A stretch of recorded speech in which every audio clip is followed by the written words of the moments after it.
Hello and welcome to this edition of Diaspora Central Spotlight. I am Gil Ingles, and with me today, ladies and gentlemen, is that man that is the connector, the man that you need to have in your Rolodex, on your contacts list, on your social media, because this individual is one of the very few individuals that can actually connect you to the political institution, the political machine, the community institutions of the community movers, the shakers, the grassroots advocates, whatever you need. This is the connector. When I say the connector, I mean the connector. Most of you may know him as Warren Winston, but we know him as Diaspora's connector number one.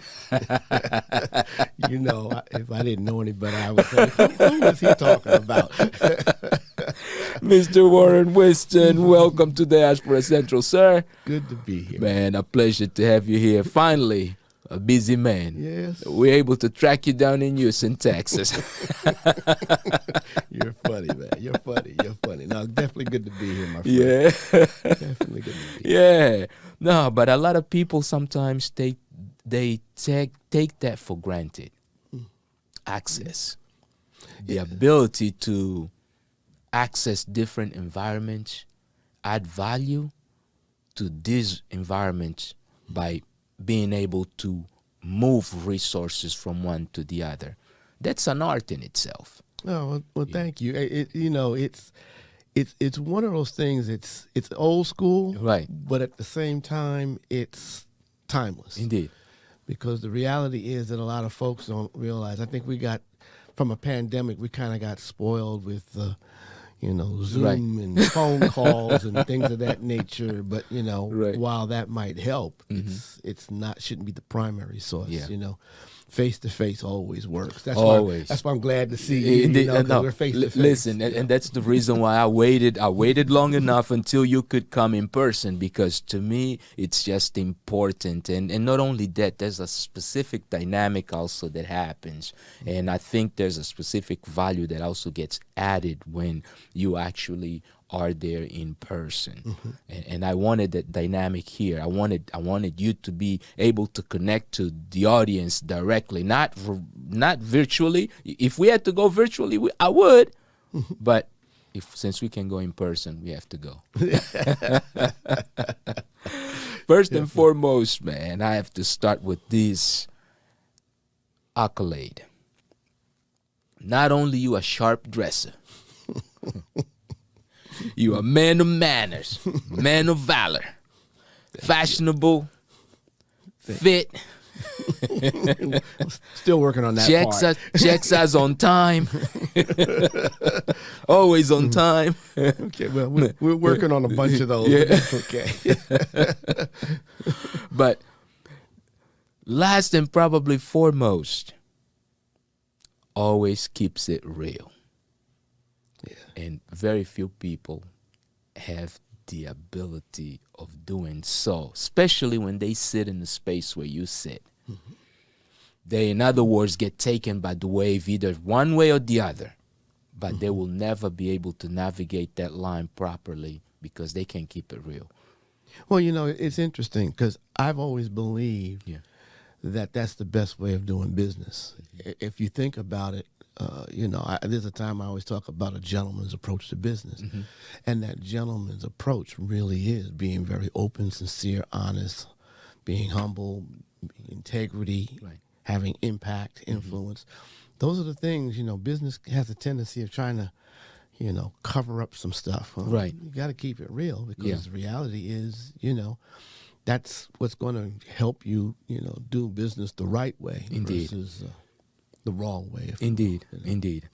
And we also know that doesn't just happen, right? There had to be influences in there, the way you were brought up.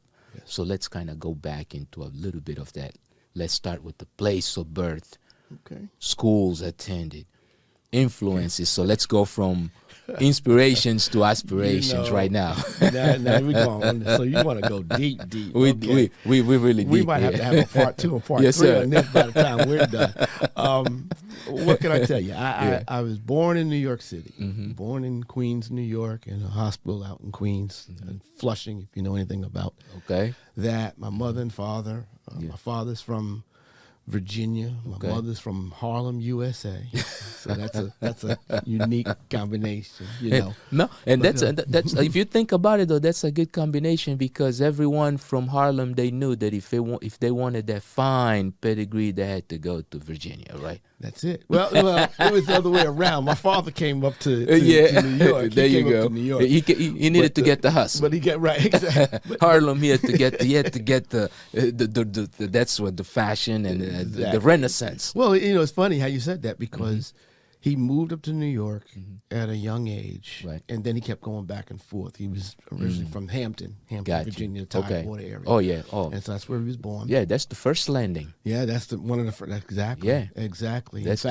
In fact, the community that my father lived in, if you ever look it up, there was an area that was considered called the contraband camp. That was one of the first areas where there were free blacks that were no longer considered slaves. They had their own area in Virginia where they landed. So during the war, these free slaves lived in an area, they called it the contraband camp. And that's where the family basically lived for years, and still have a few family members that live in that area that was considered that area. Now it's considered downtown, and it's different story. But there you go. But yeah, so he was born there. My mother was born in New York City. What was your father's name? I'm sorry. His name was Leroy. Yeah. That pretty much tells you. He was, but everybody called him Roy. There you go. Yeah, his name was Leroy. My mother, her name was Marion, which is a derivative of Mary, but she was Marion. She was one of 6. My father was one of 3. My father didn't know his father, but what he did know is, he had a lot of aunts. He had a lot of aunts and uncles. 11 to be exact. So big family. Big family. So they all watched out for each other. Some aunts were older. He had 1 or 2 that were younger than him because my grandmother was one of the older kids. But he learned a lot from his uncles. His uncles took him under the wing. They were the ones that made sure that he stayed out of trouble, made sure that he walked the right path. And my mother was one of 6. She only had 1 sister. The rest were boys. So needless to say, in Harlem, a bunch of brothers. She learned a different way. She learned how to tussle with the best of them. There you go. And but ultimately, she was also somebody that was a person that had a lot of impact in the world. So between the two of them, that's really where I get my upbringing from. My mother was in the education system. She did that for a number of years. My father was, believe it or not, you talk about fashion. He was literally in the fashion industry. He worked in the fashion apparel industry. And, there you go. And had a position with women's wear, but he loved, outfits and suits, and that's probably why I still wear a lot of them today. Because he was always dressed. Yeah, you're always sharp when you show up. It doesn't matter. It doesn't matter. Even when you coming in to like carry boxes, you dapped out. Well, you know what? I mean, and this is, since we talk about real talk, this is real talk. Yeah, I'm a firm believer of 2 things. Number one, you dress the part that you want to be. Okay, and it makes me feel good. Indeed. So I get a lot more respect, and I'm treated differently. And I'm telling you this because I've traveled all over the place. Yes, sir. I'm treated differently when I dress a certain way than if I don't. Yeah. And that's and when it comes to people of color, it's even more important to have that because the way things have been, you dress a certain way, they try to treat you and put you in a category. When I'm dressed in a way whether it's a jacket, I mean, I've been known to wear a jacket, jeans, a mock neck. I mean, either a mock neck like this or an Oxford shirt. Yeah. But I'm dressed. Yeah. Very rarely going to see me in some form of sneakers, tennis shoes, type of thing. Even though I got them, trust me, I got a bunch of them. I just don't wear them as much. Yeah. But that's the reason why I do it, because it calls for a different type of respect in the community, politically, business, economic structures. Right. When I walk into the door, I get a different Response. look and a different response. Yeah. Whereas when I've put on the sweat gear, I get another response. Yeah. So that's kind of how all of that Indeed. took. Oh no, and that is important to know, because a lot of people, and I'll be very honest with you. I mean, even today, many young men don't know the difference between corporate outfits and club outfits, right? So a corporate suit and a club suit, they're not the same thing, the same. right? And understanding those things. So Pops was in the fashion industry. You got a bit of that. Mom was a teacher. You have plenty of that also, because in your institute, your organization actually supports a lot of, and education does a lot for education, or not only through the schooling system, but also through the community. Correct. Right. Any influences at school, primary school or middle school, that you think that? Not a lot, but I do have, maybe one or two. Okay. And it was not so much in the early education systems, and not so much like in the lower grades, the middle school. Yeah. High school, a few, but it was more in the college arena. I had some that had an impact on me. There was one that comes to mind, because I was believe it or not, I was a communications major. Okay. And I had two actually that were influential. One was retired Colonel Robert J. Cook. Okay. Who's no longer living, but May he rest he in was peace. one of those guys that, he kept it real. Yeah. And to the point where you're talking about a man that was Anglo. And his whole goal was to make sure that we truly had an education for life. Yeah. And he said, my goal is to make sure that you understand what the real world is. Right. How they're going to treat you, how they're going to react to you. And at the end of the day, you can be just as powerful as they are, but I want you to understand your power. Right. So that was something huge to get this from a man of Anglo descent, who focused on making sure that was well prepared for life. And then there was another one that, all of us, my friends, we still talk about her, and God rest her soul also. Yeah. Her name was Lottie Knight. Okay. Lottie was her real name, Lottie Knight. And she was one of those folks that was full of energy, but she also kept it real. So I guess basically almost everybody in my life, the ones that had impact with me, they always kept it real. They kept it real. So she kept it real. So those two, and I had one more too, and he kept it even realer, if you will. Yeah. And that was Dr. William Kearney, who was not only the chairman of the department, he was also the dean of the department. And in college, I had to write a thesis. Yeah. And it's pressure when that's the only class he taught. So if you don't pass the class, you can go to the department, or you go to department chair, which was him. That wasn't going to work. That's a problem. And then you have to the next level up was the dean. Well, it wasn't going to happen. But those are the three in my college things, but ultimately it was my parents that really had the most impact on me. Definitely. How big? How many siblings do you have? I got two. I got two sisters. I have an older sister that lives in the D.C. area, and then my younger sister, which I still say she's older because she acts like she's my mother sometimes, and I tease her because I told her kids that she's older than me, but don't tell her that. So they ride her all the time. Yeah. But I have two siblings, and she lives up in the Philadelphia area. So I have one in the D.C. area and one in the Philadelphia area. But, there you go. Yeah. Now, at that point in time, as you coming up, I guess, what was your aspiration to be into communications, or you just kind of were exploring? This is that's a funny story, and the reason was. When I was one of those guys that didn't really know what I wanted to do in my senior year. I knew that I was tired of school. Yeah. I knew that I couldn't wait to get out of school. But then the reality hit me somewhere around December, January, February of your senior year. And you're like, well, what are you going to do next? Because my mother, being the educator and the woman from Harlem, Right. the lady from Harlem, Yeah. kept it real. She goes, "You're not staying here." She said, "She goes, you either going to work, Yeah. go to school, Yeah. or go in the military. Those are the three options." Yeah. Okay. Well, I knew I knew I didn't want to go into the military. That was just one of those Okay. things. I didn't want to do that. And then even though I was working, I didn't know if I really wanted to go to work. Yeah. So needless to say, I said, well, I guess I'll go to college. And so I started taking SAT, the Scholastic Aptitude Test. Yeah. January, February of my senior year, when everybody Oh, else gracious. At that point, other people already know what schools they're going to. Exactly. Some of them already have acceptance I was letters. just starting in February. The blessing behind it all was that I wound up going to the school I wanted to. Okay. I went to Hampton University. Okay. But Oh, but I applied to all these schools.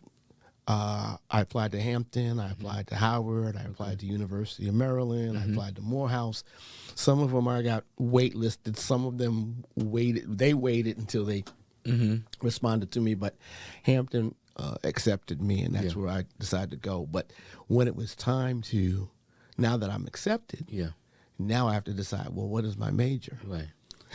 I'm going, I don't know, major. Well, I had taken a course in communications and media in high school. It was an English class, believe it or not. And so this is literally what I did. I asked myself, I said, what do you like to do? And I went, I like to talk. There you go. I like to meet people. Yeah. Talk, meet, communications. Yeah. I guess I'll be a communications major. There you go. That's exactly how it was decided. You can't go wrong with that. And that was how I became a Wow. That's how I majored in communications. So, yeah. And I mean, of course, your entrepreneurial spirit couldn't rest in that either. No. Yeah. No. It just That's an offshoot of my family. Yeah. My on my father's side of the family. Remember he's aunts and uncles. There were 11 of them. Right. They were the women were teachers, were educators. Okay. Were they still at that point in time while you're going to Hampton? Are they still in Virginia? They're still in Virginia. Okay. In So fact, you home. I'm home. Yeah. I went to school where it was basically home. Yeah. I have everybody from my uncles, and they had construction. They had a construction company. It was the brothers. It was Winston Brothers Construction. There you go. So those were the entrepreneurs. They were building houses and building things, and the women were all teachers. Whether it was a high school or a middle school or something, and they were all teachers. I had one out of all of those aunts and uncles. One of them, which most people have heard about, she was the one that was the engineer. She was a aeronautics engineer, theoretical engineer. If you've seen the movie, Hidden Figures, they talk about Mary Jackson. Well, that was my great aunt. That was she was the baby of the family. So she literally was my great aunt, and I spent time with her then. So when you see that movie, it's really talking about my great aunt. Wow. And she was the engineer. She was the one that she rode you when I came to school. So I direct descendant of one of the hidden figures in America. Yes. Right. Wow. That's and it shows because it's like you can see that there are certain elements that I think that all of us acquire as we growing up that are really passed on from generation to generation, and that ability to understand them and see the importance of them also, it shows in you, because even today you are very involved in the community, especially in the diaspora community, that attempt of bridging that gap between Africa and the continent. Of course, now I find out that you also went to an HBCU. So then my question becomes, what exactly starts to make you start wanting to bridge that gap? I would say it was the start, if you will. The seed was planted in my college days, because when you have a family that was rather large, and you're talking about basically the landing spot of where the first landing, the first ships were coming in, and you start to get the history of it, and you find out that the school you're going to has a huge oak tree, which is a historical landmark, the Emancipation Oak, where the first, where the Emancipation Proclamation was read under that tree, and that's the same tree that they started the university. So you start to understand, and you start to get a better knowledge of the history, if you will.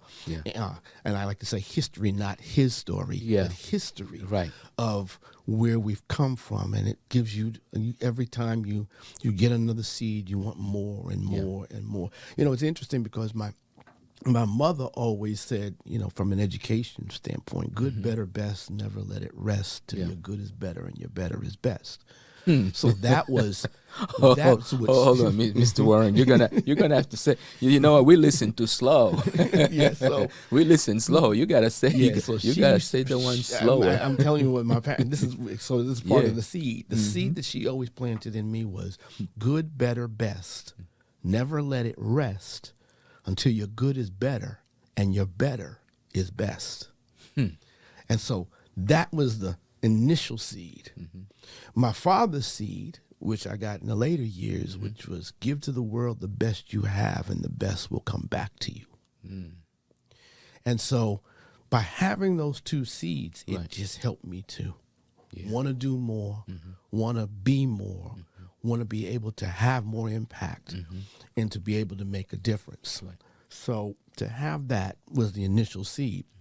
As I got into the working world, eventually I was able to have the opportunity to go to Africa, to Nigeria in particular. And that was a wake-up call. That was the initial wake-up call for me. Because remember, I kept saying there's history and then there's his story. And up until that point, I had only learned his story. You start to learn the history on your first trip. Exactly.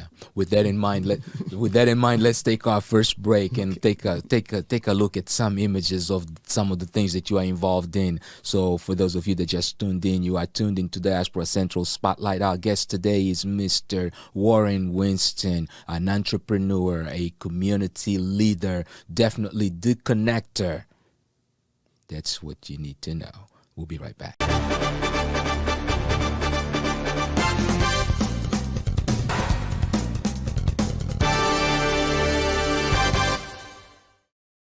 And we are back. If you've just joined us, you're now tuned into Diaspora Central Spotlight. Our guest today is one of those community leaders that is definitely making sure that the diaspora and the continent not only are speaking the same language, but they are definitely understanding each other. In other words, it's the new protocol. Let's call him the connector, Mr. Warren Winston. Chief of Protocol.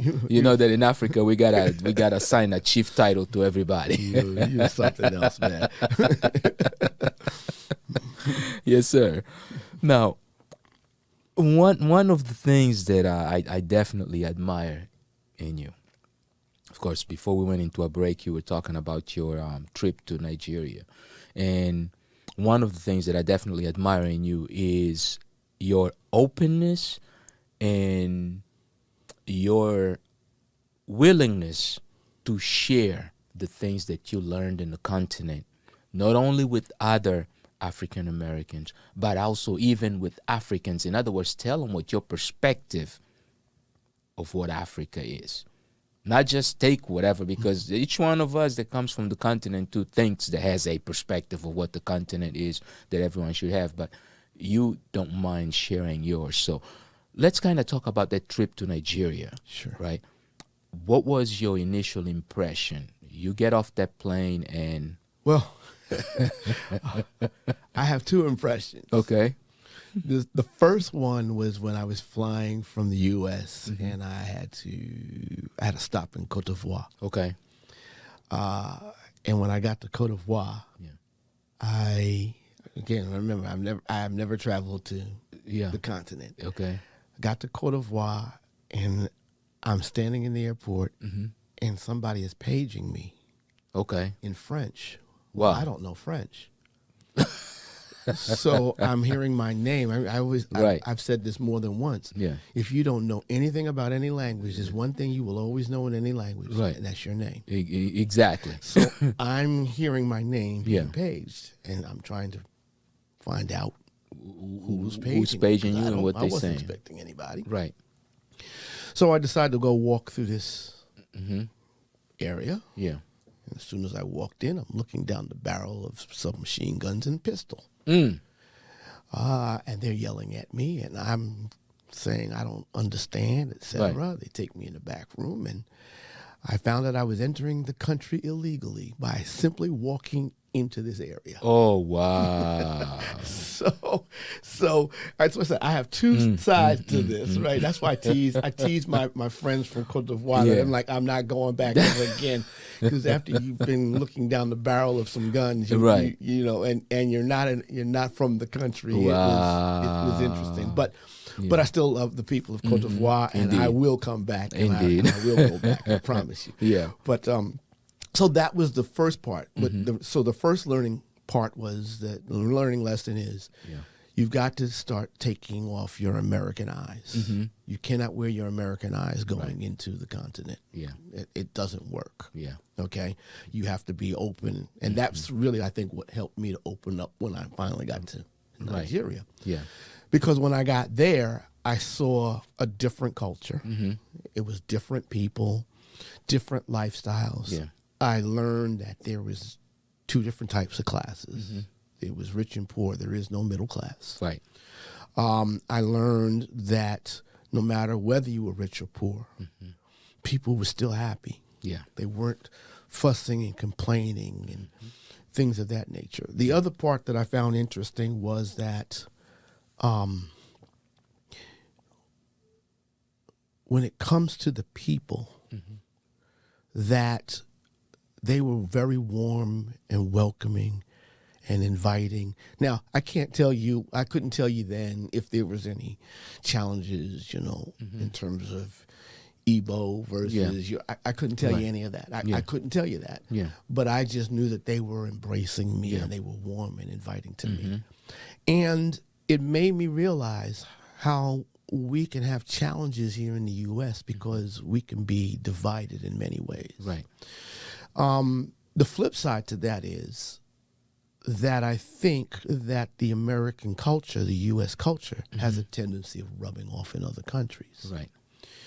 And that's where it really becomes a challenge, because just like we should be opening our eyes to how things are in another country, I think it needs to go in the other direction as well. Indeed. That we need to look at it from that perspective. Indeed. So overall, that was the first impression. Ultimately, I love Nigeria, but then again, I love the continent. Period. Right. I've never been to a bad place. Yeah, and you have also done your heritage, right? Yes. So, and what's your what are your percentages? Well, it's funny because what are your stats? The stats are as follows. 33% Nigerian, which was interesting because I wasn't expecting that. 25% more of the Western Bantu. Okay. So that would be probably like Ghana, Congo. Ghana, right, exactly. So I've got that. 8% Senegalese. Okay. Oh, yeah, you Western, definitely. Okay. Yeah. Oh, well, here's the one that throws me off every time. 8% Norwegian. Now, do I look Norwegian to you? Well, listen, I don't knock it. I'm very sarcastic when I get to that part, But ultimately, you can tell that my roots, is primarily on the western part of Africa, of the continent. Yeah. So that's really, and I just discovered that maybe a couple of years ago. Yeah, I mean, at that point, you're 70-something%. That side, that's you Western African. I'm Western African. Yeah. Definitely Western. You're from one of the Guineas. Yeah, exactly. Exactly. Exactly. Yep.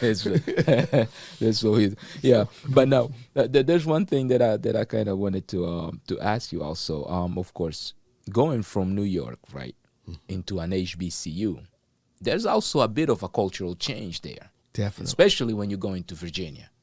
Yes. Well, this is, Yeah. and I grew up even though I was in New York, I also spent some time in Jersey, in northern Jersey area. Okay. And where I went to school in northern Jersey, it was pretty culturally diverse. Oh, okay. You had the Anglos, you had blacks, you had Asians, you had, so it was, and then it was Christians, Muslim, those of Jewish faith. Yeah. So it was pretty diverse there. Yeah. When I went to the HBCU, which I wanted to go to an HBCU, Yeah. the first thing I noticed was that we are truly a rainbow when it comes to, our Afrocentric ism, if you will. Right. Yeah. Okay, we were truly a rainbow because we came in all different shades and all different colors. What really surprised me was, because I've got my New York mindset, was that how we thought differently. The people in Virginia thought differently than the folks in North Carolina or South Carolina or down in Georgia or out in Alabama. And that's the part that I think was more of a Indeed. More of a shock than anything else. Because going, what are you talking about? Yeah. But I would not change it for the world. I would do it all over again. Yeah, I great think experience. That experience going to an HBCU. Because here's the other part to this, Gil. It helped me to learn more about my people and my culture. Right. Literally. I mean, I got to learn more about my people and my culture than I think that if I went to a PWC, a predominantly white college university. Because we are around each other, we eat, sleep, breathe, everything. Right. We're learning about each other. Yeah. And then we're also doing something else. We're learning not only about each other, but we're also learning about how to deal with those outside of us when it's time for us to move into the working world, if you will. Yeah, because I mean, the culture is transcending. So at that point in time, you learn how to manage and be able to deal with it. So when you eventually start working, your first job is on communications, or I was fortunate. I am, as a media major. Most of the folks I went to school with didn't get into it, but I did. I actually, my first gig was at a television station right down there in the Norfolk, Virginia, Norfolk Hampton Roads area. I worked as it was supposedly start off as what they call vacation relief. Somebody, a woman who went on maternity. So I wound up in her position and working in production. Did that temporarily. That shifted into a role working for a production. Once she came back, I wound up going into a production house. And doing production work, laid out overnight. We were producing safety, believe it or not, safety. There you go. Videos and things of that nature. Then I left that and went into radio. That's when I went into radio for a while.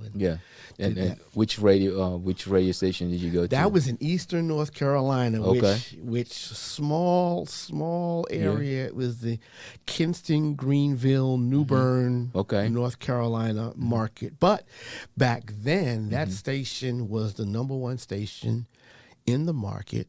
27, 28 stations reporting. Oh, wow. So Arbitron, the ratings, they were number one, and I had the number one program in the market, which was interesting. What was the title of what was the name of your Night Flight? Night Flight. Because I was the evening guy. I was on from 8 until 1 in the morning, so we called it Night Flight. Night Flight 977. And the program after me was called Stars. So it was Night Flight 977. Yeah. A musical journey to the stars. Made it easy, right? So indeed.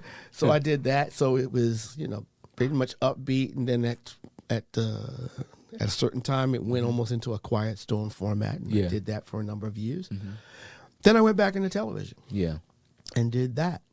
For a few more years, and started getting into the world of editing and producing and things of that nature. Yeah.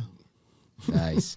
So, at what point do you make that decision that you got to transition out to this entrepreneurial seed of yours that it's already germinating and probably sprouting? Well, that's a few more steps. Oh, So okay. after I got out of when I went back to television, Mm-hmm. then I got an opportunity to get into a relatively unknown industry. I got into the satellite distribution industry. Okay. And so I was asked to come on board. Interestingly enough, Mm-hmm. the reason why they wanted me was because of my television background. Right.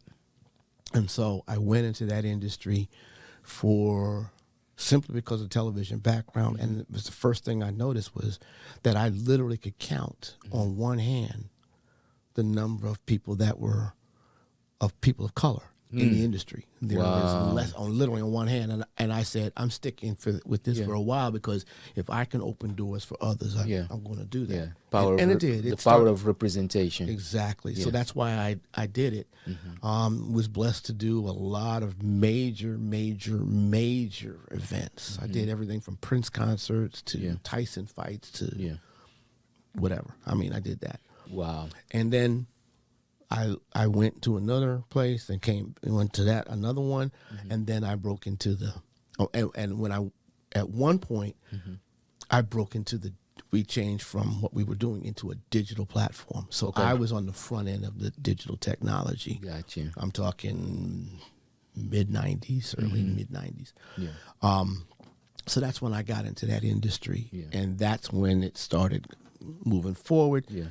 Needless to say, to shorten up the story, 9/11 hit, and that's when that whole .com digital bubble burst. Yeah. And after 3 positions, 3 different companies, 3 different years, and the third one went down, I went, okay, I got to do something different. Yeah. And that's when I got a call from one of the former clients and said, can you help me? I need somebody to consult with me. Okay. And I went, sure. When you're not working, you're going to say yes to anything and then figure it out. Yeah. Well, it was successful enough that one turned to 2, 2 turned to 4, and that's when I made the transition and started to get into the consulting arena. Indeed. Starting off first in the digital, because it was really the technical digital communications, and then shifting more into the business arena. Got you. Yeah. Now, was there a specific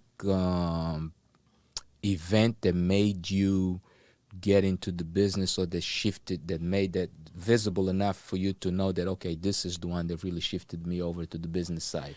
The truth be told, I think the reason why I shifted it was while the technical was great, it gave me the challenge of saying, how can I expand my horizon? Yeah. So trying to scale. Because the reality is I can stay in the communications sector, and I still do, consult for communications and digital technology, particularly on the continent, which is another story. We'll get into that a little bit later. Yeah. But it was easy enough to do, but I needed to broaden myself. Yeah. And by broadening myself, it allowed me to get a better understanding of everything. Yeah. General business. I got to understand more about agriculture. I got to understand more about energy. I got to understand more about retail. It broadened me into other things, and that to me was important. So, now when somebody says, "Well, what industry and what sectors?" and I go, "Well, what are you doing?" Because I've touched it all. I've touched every aspect of it. Indeed. So Indeed. Yeah, but it's because a lot of times it's a blessing to be able to experience all of these things, take the good lessons out of them, figure out how you can channel them to where you're going.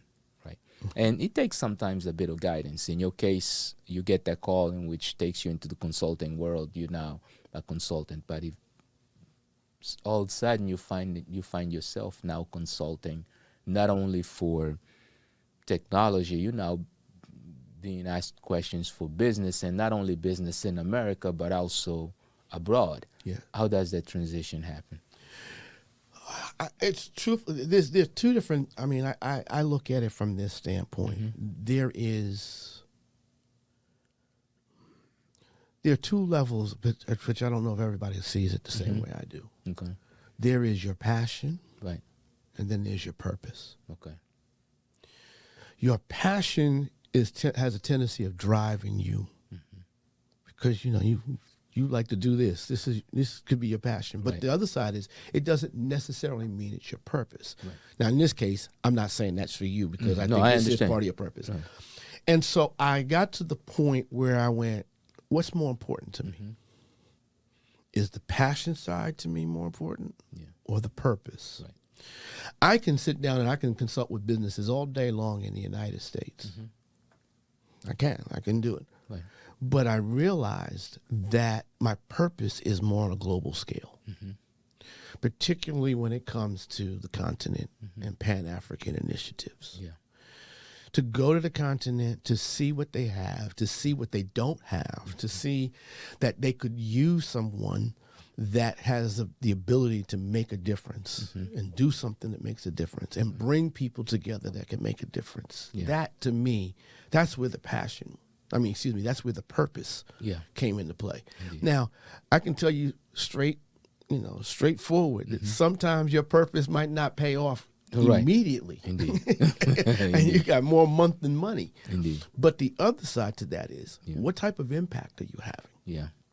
So, when I sit down now, some of these projects that I work on, I'm going, all right, this is a purpose-driven project. Yeah. By the way, purpose-driven is more about significance and intentional. Yeah.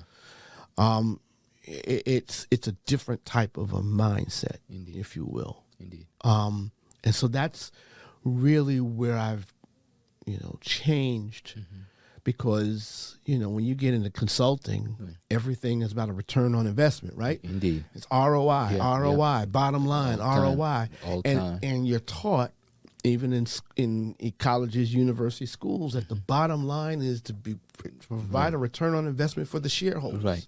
That's what they teach you. Indeed. But I've quickly realized that it's not about shareholder value. Yeah. It's about stakeholder value. There's a difference. Yeah. Now, who are the stakeholders? The stakeholders are the people that you serve, the people that work for you, the community, the government. Yeah. Because even if you're paying tax, they all have a vested interest in the Indeed. stake of what you're doing. Indeed.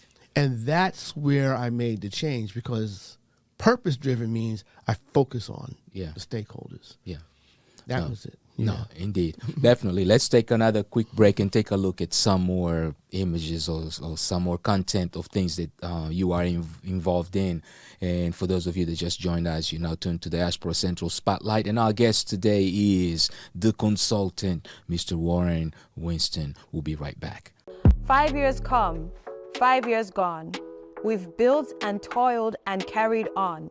In pandemics, storms, and hurricanes, we sojourn, we migrate, we inhabit. Our royal ball is here, a celebration of nobility, to build our Africa house, brick by brick.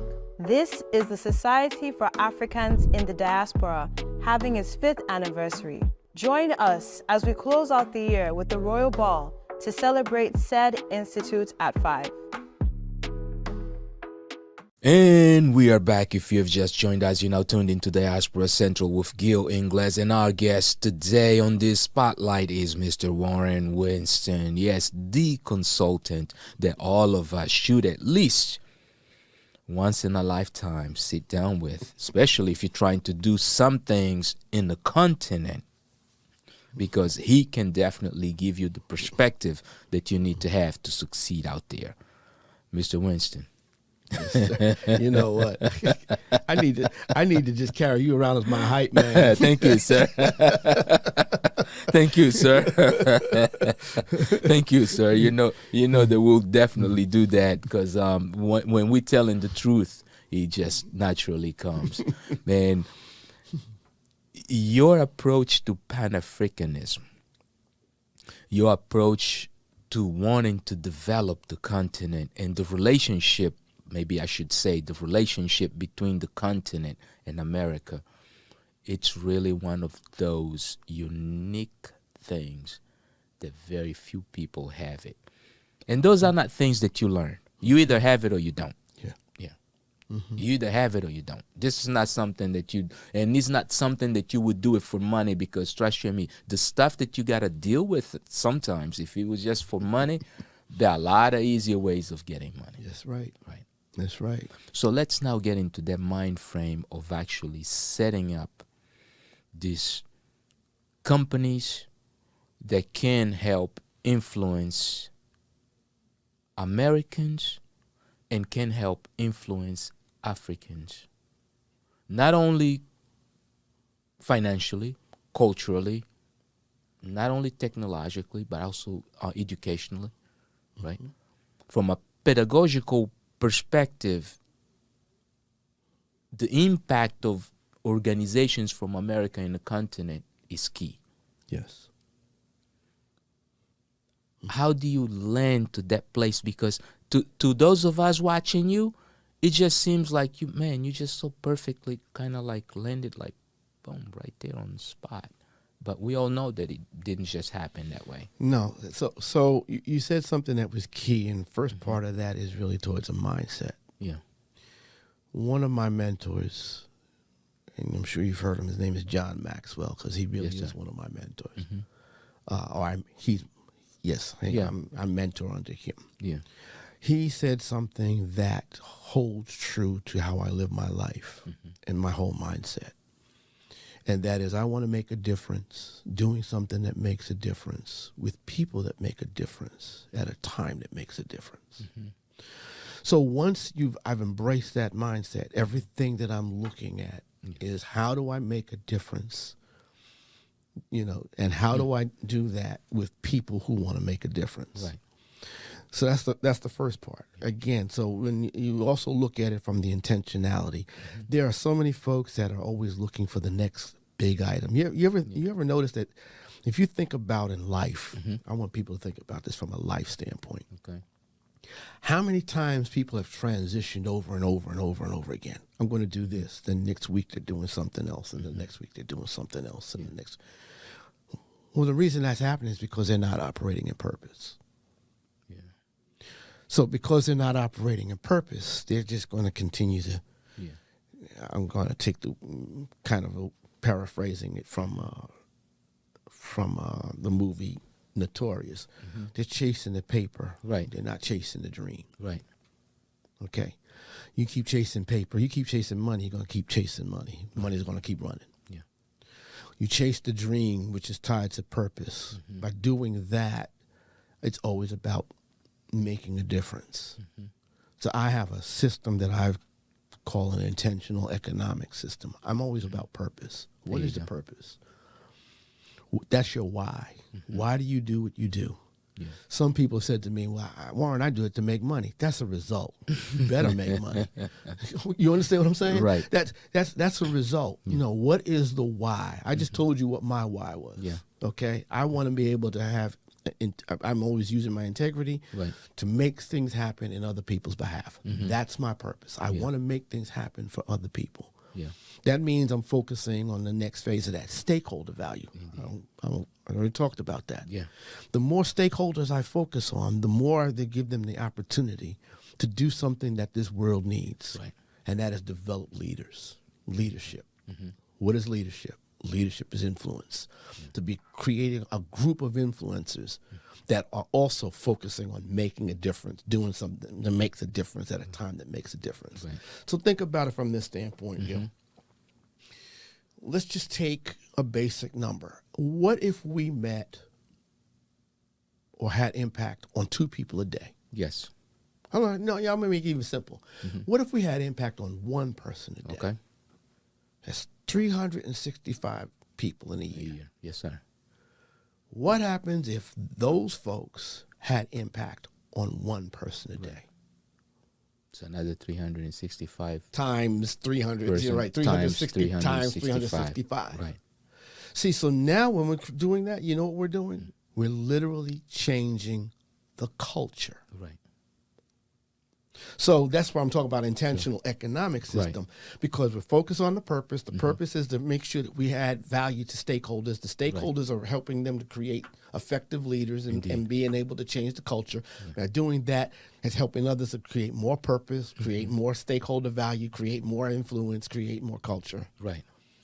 So while I'm talking about doing this here, let me go back to the continent. Okay. I have access to 54 countries. If I go by the African Union, it's 55 because they added one more. They added one more. Right. Okay? So even if I cannot touch all 54, can I have impact on 10% of the continent? Let's round it off. So Six. 6 countries. Okay. Is that doable? In my book, it is. Yeah. So once I do that and then start to have the impact within the country, can I get to another 6? Right. That's really what has driven me to say, how do we make a difference doing something that makes a difference with people that want to make a difference at a time that makes a difference. A difference. You understand what I'm saying? Yeah. Because I can sit down and I can do this all day in the United States. But it stays right here. Yeah. I can sit down, and I use this as a simple number. It's a simple number. I can sit down and I can take my $500, and submit it to an organization here in the United States. Right. They'll like it. They go, great. Yeah. Thank you. Thanks. Yeah. Yeah, it's $500. Oh, thank you. Right. Or I can take that same $500 and send it to an organization in Abuja. That's 248,000 naira. Right. For people that don't know, Abuja, that's the capital of Nigeria. But you understand what? Do you think that they're going to be I probably, if they don't name a scholarship, they might name a building. I'm being sarcastic, but you get the gist of it.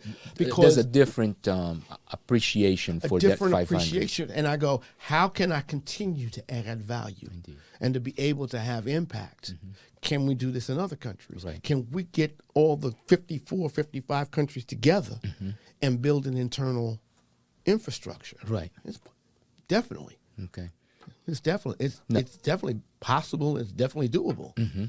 Now, for those, and we know that that's one of the tasks that you actually have been working on for, as I guess part of the purpose of the things that you do is really to ensure that we're creating not only a diaspora that is self-sufficient, but a culture of self-sufficiency in the continent, and a relationship a relationship of self-sufficiency also, right? And accountability, transparency. Yes.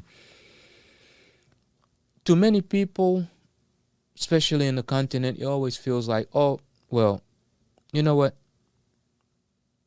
I would go to America if I want to make money. I already have the money. I'm here in the continent, so I stay here. The diaspora can't do anything for me. What would you say to someone with that?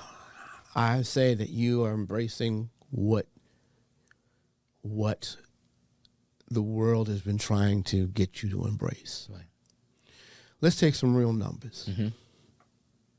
Billion plus on the continent, right? Right. Let's just say, I'll say a billion. It's probably closer to 1.5, 1.8, whatever. But I'm just saying. Yeah, let's say 1.5. 1.5. Yeah, for the sake billion. of numbers. Okay. Right. So out of that 1.5 that are on the continent, there's approximately about 160 million that have left the continent and they're abroad. That is correct. And for the most part, the conversation says that's the African diaspora. That's the conversation. Right. But that's not necessarily the true definition. The original definition of the African diaspora are those that are descendants that have been displaced during the African slave trade between the 1500s and the 1800s. That's the original definition of the diaspora. Well, if I take that number, that's 140 million. Right. Of which roughly 46 million of those folks are here in the United States. Okay? But if either way, that's 300 million. That's 300 million. Right. Is it feasible? Is it even possible? Let's just take out of 150, is it possible I can take 50 million of those? Right. I'll just say 54 million. What if they gave $1? That's $54 million. Yeah. Wait a minute. How many countries are in the continent? 54. Well, 55 now. But I won't even take the African Union. The Let's just take additional the one, 54. the 54. So you're telling me that we do not have the possibility of giving $1 million each in U.S. dollars to every country? Yeah. What if we did that every year? Indeed. And why am I bringing this up? Because we're too busy to think about other countries that are investing, 3-figure $1 million deals, but at what cost? Yeah. We're losing our resources. They're literally pillaging and plundering countries. Yeah. Well, I can't remember. I want to say it was Mozambique. Literally had to kick a group of folks out of the country because they formed their own city. They created their own police structure. They did everything. They started marrying. They married within the country. Yeah. They started having children. Right. And so when they started to see that they were taking So they were creating their own society. They were creating their own society within the continent. And once they started to see that they were being stripped, they said, you got to get out of here. And they go, wait a minute. But this is our wife and our children here. And they told them? They said, they can stay, but you got to go. But why am I saying this? Because the last time I looked, I might be wrong, but I look like you. Right. Yeah. I know where my ancestry, I didn't even have to do ancestry DNA. Right. I pretty much knew where it came from. Right. So why wouldn't I want to invest and be able to support where my ancestry really comes from? Yeah. Like I said, if I take just, not even my million, $500, if we all took the time to do that, we're literally changing the culture and the landscape within the continent. Quite true. But we don't necessarily think that way because we got to have $100 million. And with all due respect, a lot of times we got our hand out. Give me $100 million. Well, I'll tell you what. I'm not trying to take from you. I'm trying to add to you. So what if I just give you this, but I want to be able to add? What else can I do to help you? Right. Let me give you the $500 and teach you. Every person coming. I'll give you $500 and then let me come in and we'll still establish a education and training program. Right. So instead, I'm not just going to come in and just say, I'm going to give you the fish. I'm going to teach you how to fish. Right. Because, today, in order to be able to play in a global scale, we do need to understand global protocols. And that's one of the things that I know that has always been, how can I say, the deficit of the continent. One, because, colonial powers, they made sure that, you know what, hey, they don't understand the protocols anyway. So let's leave them, fine. In order for them to play with us, they still going to have to come through us. Yes. Or to play with anybody else, they're going to have to come through us. Of course, today in the days of technology, we got technology breaking some of those barriers, but we're still in the deficit of technology because we tend to pioneer technology on a consumer basis instead of the developmental approach. Well, it's interesting how you said that, okay? Because in most instances, when I say there is a severe deficit in terms of technology on the continent, it is literally to a point where you have to question, does the rest of the world really want to have the continent connected to the outside sources? Because if you do, you're educating them and they're learning. Right. And there's just too, I've gone into, I won't say the country. Well, I'll say it because this was not too long ago. I went to Liberia. I was there in April, May. And one of the first things when I landed in Liberia, I was with a group of folks and they said, can we get the Wi-Fi access? And they said, we'll get it to you in a moment. Okay. 20, 30 minutes later, they were giving us Wi-Fi access. And when they gave it to us, I realized that the Wi-Fi code was the name of somebody. I'm going, that's strange. Right. Well, the Wi-Fi was literally coming from a hotspot from this guy's phone because that's all he had. Right. By the way, this is at the airport. Right. There wasn't any Wi-Fi access at the airport, which we take for granted. Right. So consumerism exploited. Right. Well, this is the crazy part. Yeah. When I say there wasn't any, I'm talking about even to operate terminals and anything within the airport. Wow. If they wanted to find out, if you needed to check on your visa, your passport and visa, these folks were literally using their own personal phones to access your information. Severe deficit. That's a big problem. That's number one. Number two, everything was, we're at 5G technology? Right. 5, 6 is coming soon, trust me. They were barely at 3G technology. Another problem. So there's where you lack in connectivity. Now, there's the reason why I'm bringing this up. If I can provide you with data connectivity, Right. I'm connecting you to the world. There goes your education and training. Right.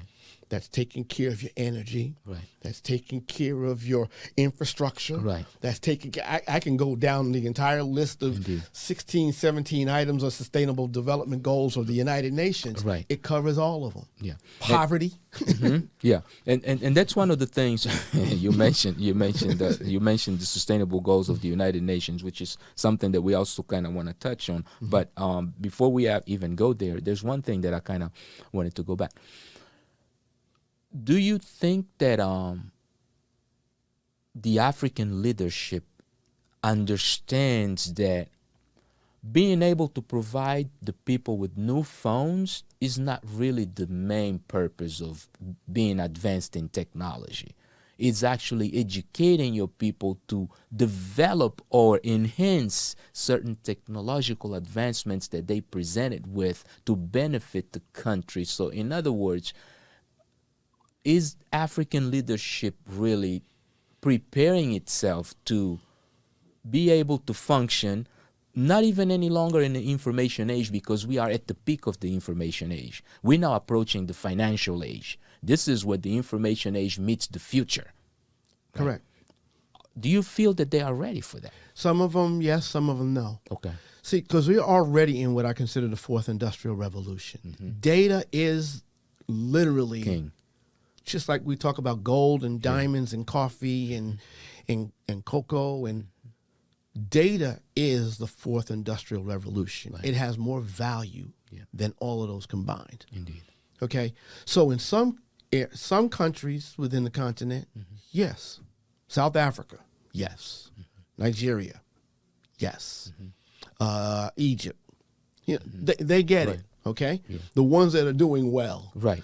Ghana, needless to say, because of the influx of people from the U.S., they're picked up on it very quickly. And in all honesty, not to cut you off, I believe that that's one of the very few African countries that really picked up that very early and knew that the continent would not be able to move forward if it did not have the direct engagement of the diaspora. You're right. So much so, would you believe I don't know, I'll call it the Ghanaian dollar, is actually stronger than the South African rand?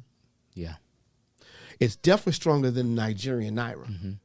But that's how much of the influence has happened over the years. And I'm comparing it to the U.S. dollar because, it's about 10 cents. Right. One Ghanaian dollar is equal to 10 cents of the U.S. dollar and 6, 7 cents in South Africa. Right.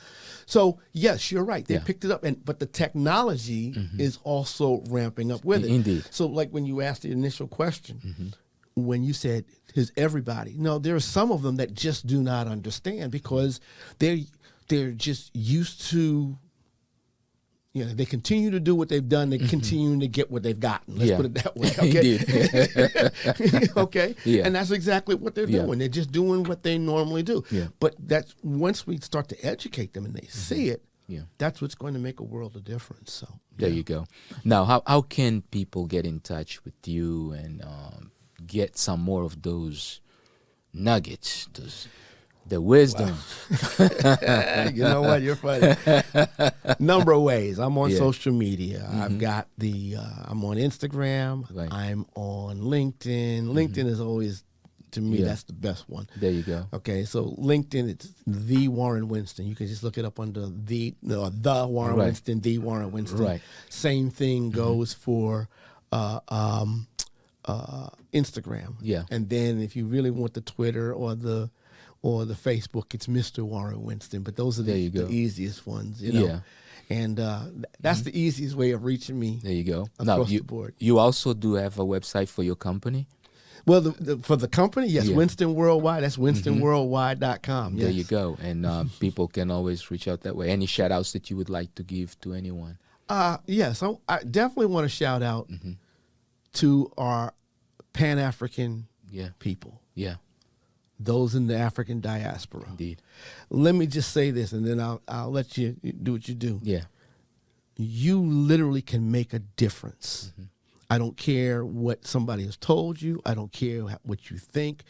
You literally have the ability to help change the world. But it starts with you just saying yes to what it's to making the move and then taking the first step. There you go. Mr. Warren, see, you said that now. I was getting ready to close. Now something else came up. See, having you around is just triggers those things. Something that it's important because we didn't touch. Sure. The U.S. government has approximately $2 billion of money available out there for any American that has any business idea of taking American products or services to the continent. How can people access those funds? And let me put it this way.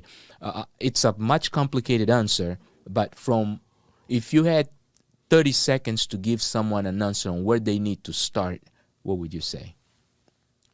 Come see me. There you go. And I'm not saying that for a plug, Right. but I'm just because It's the okay main to it's okay focus- to plug your no, stuff. I get you. No, but see, I focus on Right.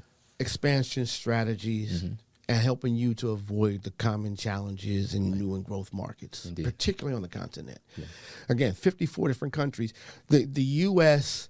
has certain things, like if you want to get access to that money, Right. there's certain things you have to do to make sure all your I's are dotted and T's are crossed. Right. And they're not just going to give you the money, and because you look handsome, There you know, go. or you look beautiful, okay, and you dress nicely. Yeah. But this is where I help you because you also need to make sure that you have the right relationships on the other side. Indeed. Because just as fast as you can get that money, you could lose it on the other side. Yeah. So that's why I say, just come see me and we can talk that strategy. Right. So that's free. Yeah. So in other words, free consultation, and you can go right to the consulting firm, which is Winston Worldwide. That's the parent company. Yes. winstonworldwide.com. You can always visit their website and get all that information. And for those of you that joined us, thank you, Mr. Warren. Winston, I appreciate you taking time to stop by, sharing a lot of that information with us, giving us a lot of great information. And you promise that you'll be back? Definitely. Yes, thank you, sir. For those of you that joined us also out there, hey, thank you for giving us about this hour. And remember, take notes of what you heard and apply some of those. Till next time, peace.